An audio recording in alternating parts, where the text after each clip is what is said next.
बिस्मिल्लाहिर्रहमानिर्रहीम। अस्सलाम वालेकुम। आज हमने स्टार्ट करना है वेक्टर्स। आज का जो टॉपिक है वो हमारा है वेक्टर्स का। अब वेक्टर्स क्या होते हैं, ये चीज़ आप लोग स्टार्ट से पढ़ते आ रहे हो, छोटी क्लासेस से पढ़ते आ रहे हो कि वेक्टर एक ऐसी क्वांटिटी होती है जिसमें जो है मैग्नीट्यूड के साथ साथ जो है डायरेक्शन भी गिवन होती है, यानी कि मैग्नीट्यूड के साथ डायरेक्शन भी गिवन होती है। एक स्केलर क्वांटिटी हम पढ़ते रहे हैं, एक वेक्टर्स पढ़ते हैं। स्केलर में क्या होता था, जस्ट हमें मैग्नीट्यूड गिवन होता था, लेकिन वेक्टर ऐसी क्वांटिटी है जिसमें मैग्नीट्यूड के साथ साथ डायरेक्शन का भी जिक्र होता है। तो हम वेक्टर की अगर हमें डेफिनेशन कहा जाए तो हम लिख सकते हैं the quantity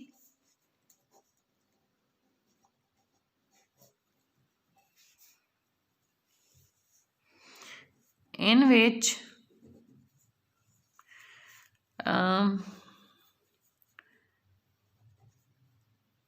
magnitude and direction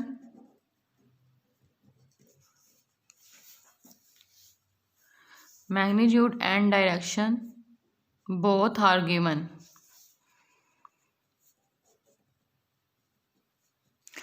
यानी कि वेक्टर एक ऐसी क्वांटिटी है जिसमें मैग्नीट्यूड के साथ साथ जो है डायरेक्शन का भी जिक्र होता है, या डायरेक्शन की वैल्यू, डायरेक्शन भी जो है वो गिवन होती है। फॉर एग्जांपल मैं एक लाइन ड्रा करती हूँ, अगर इसमें मैं एरो साइन लगा देती हूँ, इसका मतलब है ये जो लाइन मैंने ड्रा की है ये इसकी मैग्नीट्यूड है। मैग्नीट्यूड बेसिकली लेंथ होती है, ये इसकी मैग्नीट्यूड है, और जो एरो साइन है ये डायरेक्शन को शो कर रहा है। ये चीज़ तो आपको पहले से पता है कि डायरेक्शन को शो करने के लिए हम एरो साइन यूज़ करते हैं। तो जो लाइन है वो क्या है, मैग्नीट्यूड है, और जो एरो साइन है वो क्या है, वो डायरेक्शन को जो है रिप्रेजेंट कर रहा है। तो इस तरह ये रिप्रेजेंटेशन होती है वेक्टर्स की, कि हम वेक्टर्स को जनरली ऐसे रिप्रेजेंट करते हैं।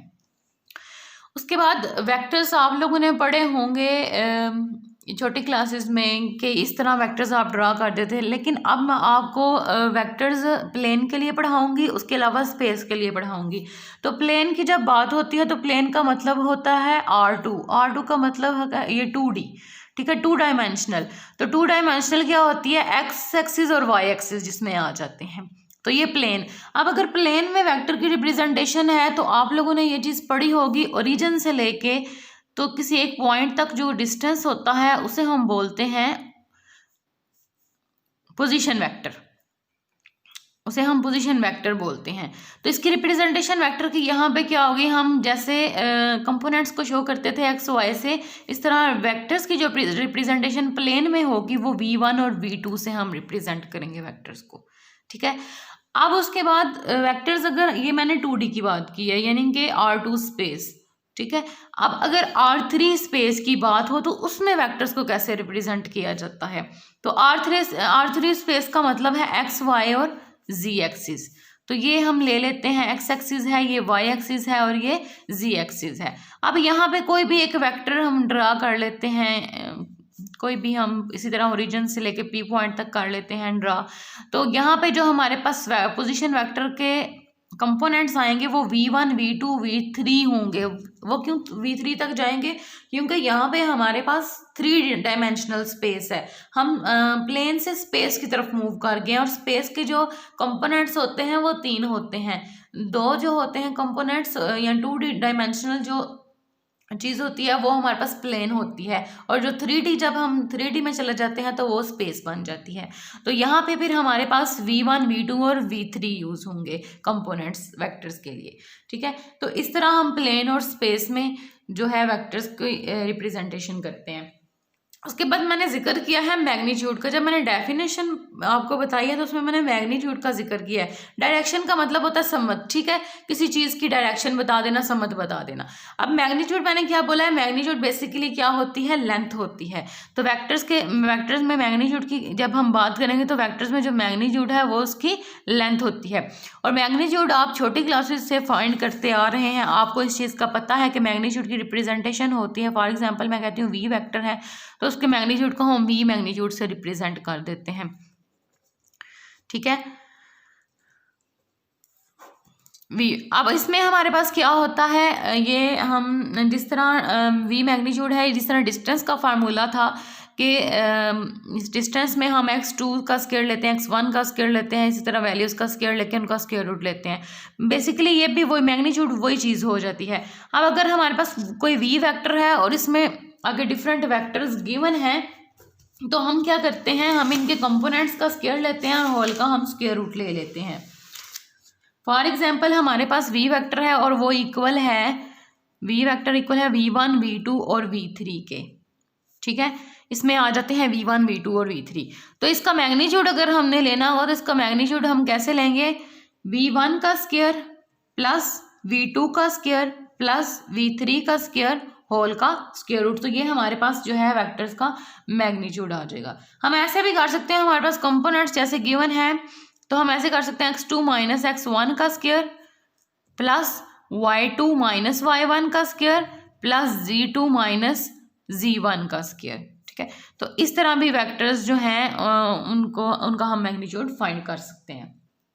उसके बाद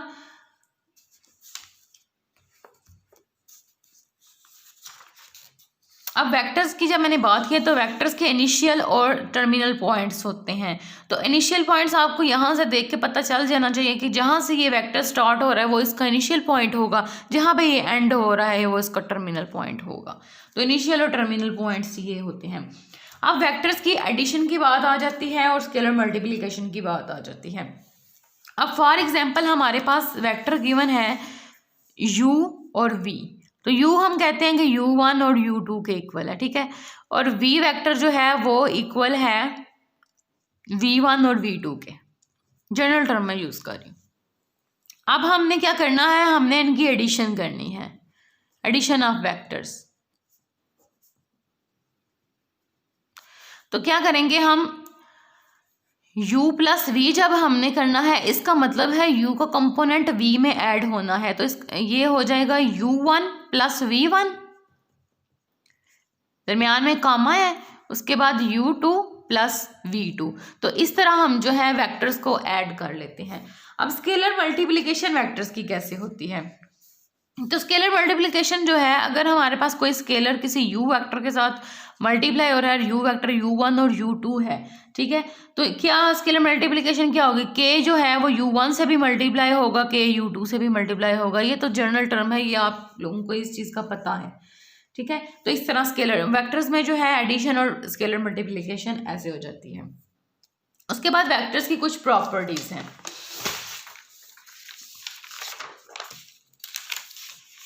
वेक्टर्स में कुछ प्रॉपर्टीज आ जाती हैं।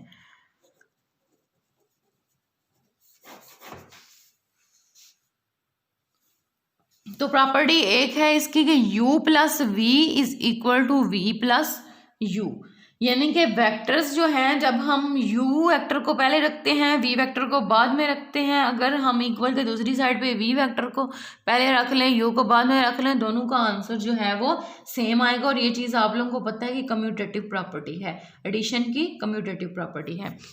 उसके बाद u plus 0 is equal to u।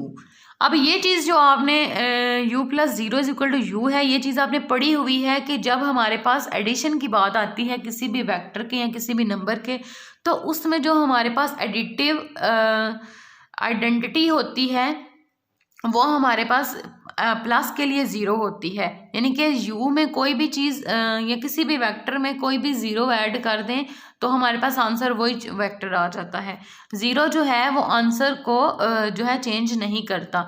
तो जो चीज़ आंसर को चेंज नहीं करती वो हमारे पास आइडेंटिटी होती है। तो एडिशन की जो आइडेंटिटी है वो 0 होती है। तो u प्लस 0 जो है जब करेंगे तो वो आंसर आ जाएगा u। तो ये एडिटिव आइडेंटिटी हम इसे बोलते हैं। उसके बाद अगर हमारे पास 0 कोई है वो u वेक्टर के साथ मल्टीप्लाई हो रहा होगा तो आंसर जो है वो 0 देगा, क्योंकि 0 जो है वो किसी भी चीज़ के साथ मल्टीप्लाई होके उस चीज़ को 0 कर देता है।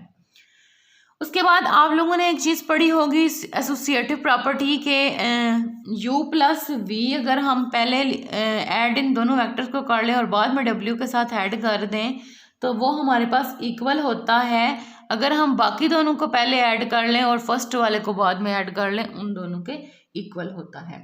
उसके बाद आप लोगों ने इन्वर्स पढ़ा होगा, एडिशन का इन्वर्स क्या होता है, माइनस। तो u अगर हमारे पास ऐड हो रहा है तो उसका इन्वर्स क्या होगा, माइनस u, और ये हमारे पास आंसर आ जाएगा 0 के इक्वल। उसके बाद एक प्रॉपर्टी है कि अगर हमारे पास कोई भी आइडेंटिटी जो है वो u के साथ, u वेक्टर के साथ मल्टीप्लाई हो रही है तो आंसर जो है वो u आता है। ये आप लोगों ने मैट्रिसेस में ये चीज़ें पढ़ी हुई हैं कि आइडेंटिटी मैट्रिक्स जो है वो किसी भी मैट्रिक्स के साथ मल्टीप्लाई होता है तो आंसर उस मैट्रिक्स के इक्वल आता है। तो यहाँ पे भी वही वेक्टर में भी वही चीज़ यूज़ होगी कि अगर कोई हमारे पास आइडेंटिटी है वो u के साथ मल्टीप्लाई हो रही है तो आंसर हमारे पास जो है वो u ही आता है। उसके बाद आप लोगों ने डिस्ट्रीब्यूटिव प्रॉपर्टी पढ़ी होगी कि अगर हमारे पास दो वैल्यूज़ जो हैं ऐड हो रही हैं और उनके साथ बाहर कोई चीज़ मल्टीप्लाई हो रही है, कोई स्केलर या कोई वेक्टर मल्टीप्लाई हो रहा है, तो उसका आंसर क्या होगा कि जो ये वेक्टर है ये ए के साथ भी मल्टीप्लाई होगा प्लस ये वेक्टर जो है वो बी के साथ भी मल्टीप्लाई होगा। तो ये हमारे पास डिस्ट्रीब्यूटिव प्रॉपर्टी आ जाती है।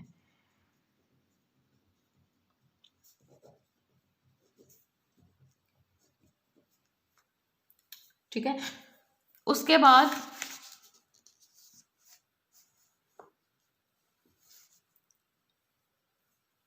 यूनिट वेक्टर, यूनिट वेक्टर की बात कर लेते हैं कि यूनिट वेक्टर क्या होता है। वेक्टर की तो हमने बात कर ली है, यूनिट वेक्टर क्या होता है। तो सिंपल यूनिट का मतलब होता है 1, यूनिटी का मतलब होता है 1। तो यूनिट वेक्टर क्या है, अ vector v of length 1 is called unit vector. जिस भी वेक्टर की लेंथ 1 आ जाएगी वो यूनिट वेक्टर हो जाएगा। तो इसकी अगर डेफिनेशन आ जाती है तो आप लिख सकते हैं अ vector v of length 1 is called unit vector. कि कोई भी वेक्टर जिसकी लेंथ 1 आ जाती है वो हमारे पास आ जाता है यूनिट वेक्टर।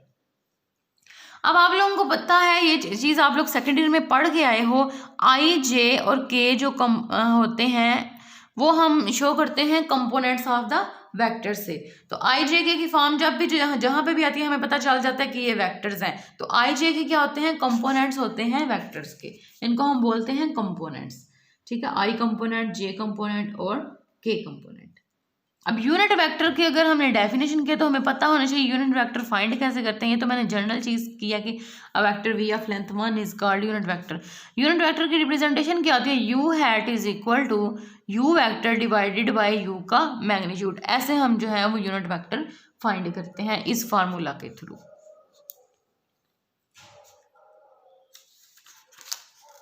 उसके बाद मिड पॉइंट की बात आ जाती है कि मिड पॉइंट क्या होता है किसी भी लाइन सेगमेंट का। तो मिड पॉइंट जो है किसी भी लाइन सेगमेंट का वो क्या होता है कि अगर P1 और P2 हमारे पास दो पॉइंट्स गिवन है और उसमें हमारे पास x1 y1 और z1 आ रहे हैं और P2 में आ रहे हैं x2 y2 z2। तो हम मिड पॉइंट कैसे फाइंड करते हैं, x1 plus x2 divided by 2, इसी तरह y1 plus y2 divided by 2, इसी तरह z1 plus z2 divided by 2। तो मिड पॉइंट क्या होता है, वेक्टर में भी वो सेम ही होता है कि x1 plus x2 divided by 2 कर दें, y1 plus y2 divided by 2 कर दें, z1 plus z2 divided by 2 कर दें, तो ये सारे आ जाएंगे हमारे पास मिड पॉइंट्स। अब आप लोगों की एक्सरसाइज 12.2 है। तो 12.2 के जो क्वेश्चंस हैं मैं इधर से आपको बता देती हूँ, मैंने आप लोगों को PDF भी सेंड कर दी है। 12.2 जो एक्सरसाइज है उसके ये क्वेश्चन सारे जो वेक्टर्स और स्केलर्स वाले हैं ना, आप लोगों ने क्वेश्चन नंबर 1 से लेके 8 तक करना है। उसके बाद आप लोगों ने question number vector in space की बात होगी तो आपको पता है स्पेस में हमारे पास 3 वेक्टर्स आ जाएंगे v1 v2 और v3। तो ये क्वेश्चंस आप लोगों ने क्वेश्चन नंबर 17 से लेके 22 तक करना है। और उसके बाद लेंथ एंड डायरेक्शन वाले जब मैंने बताया है आपको मैग्नीट्यूड वगैरह का, तो वो क्वेश्चंस 25 से लेके जो है वो आप लोगों ने 30 तक करना है। उसके बाद मिड पॉइंट्स वाले क्वेश्चंस हैं आपके एक्सरसाइज में, वो 35 से लेके तो 40 तक हैं। तो ये क्वेश्चंस आप लोग प्रैक्टिस कर सकते हैं।